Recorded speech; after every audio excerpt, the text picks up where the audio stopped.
Ndagusuje kandi nkwaye ikaza kuri Keya Empire n'amakuru agezweho aturuka mu Rwanda. Umuyobozi akaba na nyiri uruganda Ingufu Gin rwengaga ibinyobwa bisembe bitujuje ubuziranenge Ntihana bayo Samuel n'abandi 79 batawe muri yombi bazira gukora ibinyobwa bitujuje ubuziranenge. Ntihana yabo uzwi nka Kazungu n'abandi 15 bafatiwe mu mujyi wa Kigali berekanywe na RIB kuri uyu wa 8 Kanama 2026. We yafatiwe hamwe n'abandi babiri bakoraga muri Ingufu Gin barimo umugenzuzi w'ubuziranenge n'ushinzwe umusaruro Uruwatosi ni ayayi ushinzwe ibikorwa by'uruganda rwa Kerry Test ndetse na Nutrition Rwanda nawe yerekanywe mu bafatiwe mu mujyi wa Kigali. Abandi berekanywe barimo abo mu ruganda Ebenezer Hub, Sakaza Fruit Enterprises, Urwibutso, African Buffalo Pfan Company ndetse na Rotas Medical Group. Kuva tariki ya 2 Kanama ikigo cy'igihugu gishinzwe ubuziranenge bw'imiti n'ibiribwa Rwanda FDA cyafunze inganda 148 zikora inzoga zitujuje ubuziranenge kikanahagarika ibinyobwa azikora. Iki cyemezo rero cyafashwe nyuma yaho isuzuma rigaragaje ko izi nganda zashyiraga mu binyobwa byazo etanolo idatunganije neza yangiza ubuzima bw'ababinywaga.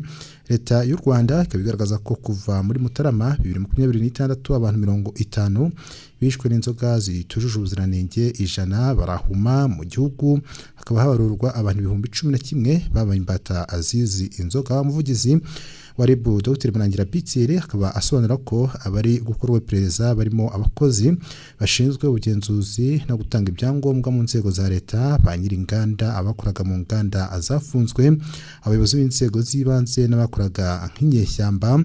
Abakorera bose bafite icyita rusange kimwe bahuriye ku kinyabutabire cya etanolo gakurikiranweho ibyaha 4: guha umuntu ikintu gishobora kwica ubuzima, guhimba cyangwa se gukoresha inyandiko mpimbano, icyaha cyo kunyereza umutungo no kwigomeka ku buyobozi. Dr. Manangira Bitseye akavuga ko mu gukora ibinyobwa bitujuje ubuziranenge ba nyiri inganda n'abakozi bazo bagiye bakoresha ibikoresho byarangije igihe, bakoresha ibipimo bitemewe bagamije inyungu zabo batitaye ku ngaruka bigira ku baturage.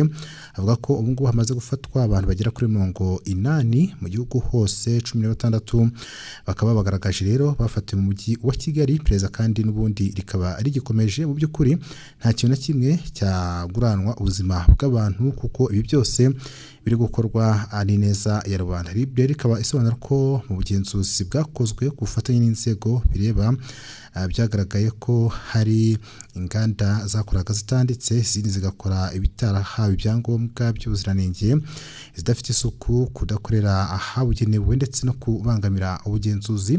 RIB rero ikaba yerekanye aba muri bamwe mu bantu yafashe bagize uruhare mu gukora inzoga zitujuje ubuziranenge. Ntihana bose Samuel rero akaba azwi nka Kazungu, n'umwe mu bari mu maboko ya RIB nk'uko amakuru tuvana mu nzego zishinzwe iperereza z'u Rwanda zibigaragaza. Nyuma rero y'ubukangurambaga ndetse bunakomeje mu gihugu hose aho ibinyobwa bitujuje ubuziranenge biri kugenda bimenwa, ndetse abafite ibi bicuruzwa bakabasabwa kubyerekana cyangwa se kubishyira inzego zibishinzwe kugira ngo ibyangize.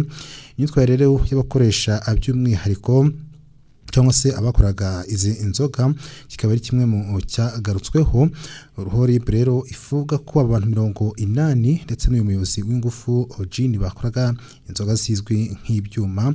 Urwego rero rw'igihugu rw'ubugenzacyaha RIB rukaba aba bantu rwarabataye muri yombi muri ubu bugenzuzi mazemo iminsi, aho RIB igaragaza ko muri rusange imyitwarire y'abakoresha ibi binyobwa bitujuje ubuziranenge by'umwihariko ibyuma ihungabanya ituze rusange, igaragaramo ibikorwa birimo urugomo, gukubita no gukomeretsa, amakimbirane yo mu ngo no gukoresha nabi umutungo. Ibyose kandi bikabigira ingaruka mbi ku buzima, umutekano n'imibereho y'abaturarwanda. Bityo hakaba hakenewe ubufatanye bwa buri wese mu kubikumira ndetse no kubirwanya nk'uko ubuyobozi bwa RIB bukomeza abubivuga.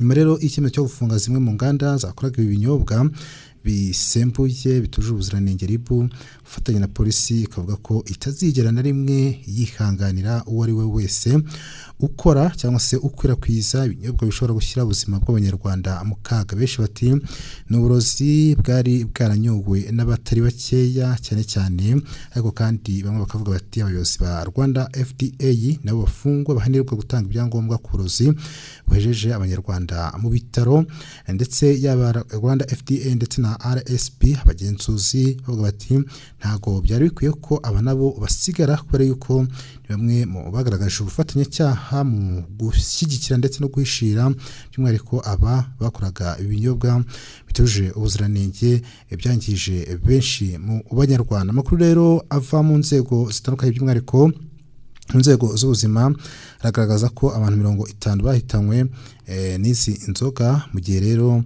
abandi bahumye, abandi bakaba bakivurwa ingaruka by'umwihariko zituruka mu kunywa izi nzoga zitujuje ubuziranenge, dore ko ari inzoga z'amoko menshi agiye atandukanye, ariko kandi izi nzoga benshi bakavuga batari ko se abacuruzi bato niki cyatuma izi nzoga muri rusange bashumushwa, dore ko bisa nkaho nyine ari icyemezo cyafashwe mu buryo buhutiweho, ariko kandi ku neza ndetse n'ubuzima bw'abanyarwanda, nk'uko Perezida Paul Kagame avuga ko nta gishobora kuruta umunyarwanda, akaba ariyo mpamvu yagaragaje iki kibazo cyane cyane kihangayikishije mu rubyiruko, dore ko urubyiruko yaba urujya mu gororero cyangwa se mu rehab centers wasangaga abenshi barakoresheje izi inzoga zangiza muri rusange ubuzima bw'abantu.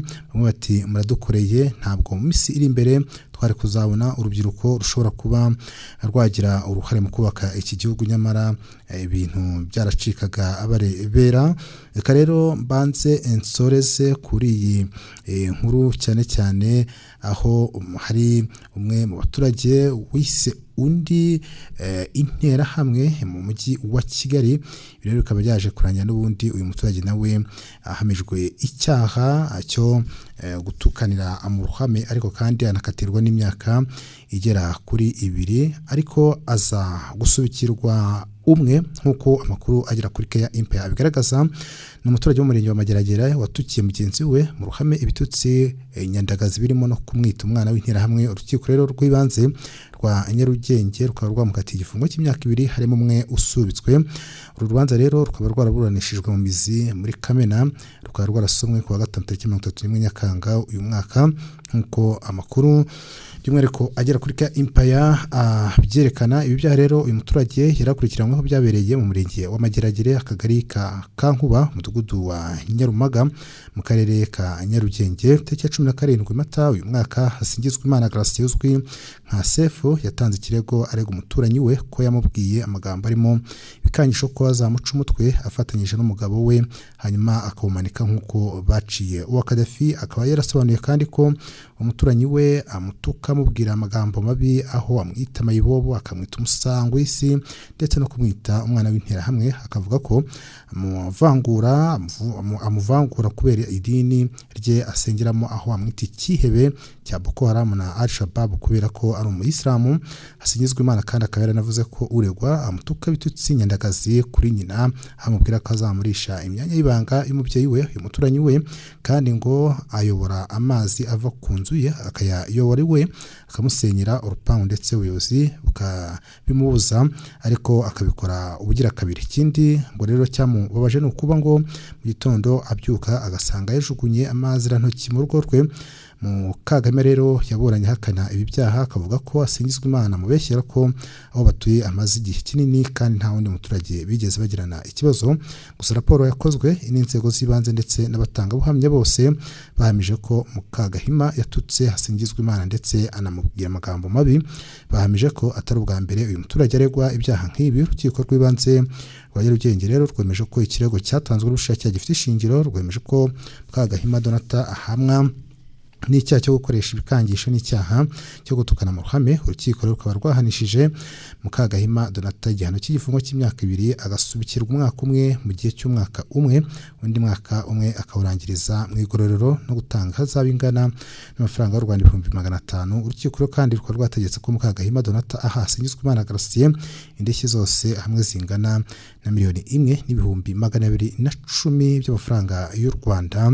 Ngibyo rero biri kubera by'umwihariko hano mu mujyi wa Kigali, ariko kandi nuko inkuru ya Vice Mayor wa Nyamagabe wari warafunzwe we yamaze kurekurwa nyuma y'ubugenzuzi bwakozwe, ariko kandi gitifu we uregwa gusambanya gitifu w'akagari, bo ni gitifu umurenge nyine uregwa gusambanya gitifu w'akagari, we akaba akiri mu buroko afungiye kuri station ya Ribu, station ya Kaduha. Nguko ukomeze hano ni kuri Empire, ntugende udakanze kuri subscribe.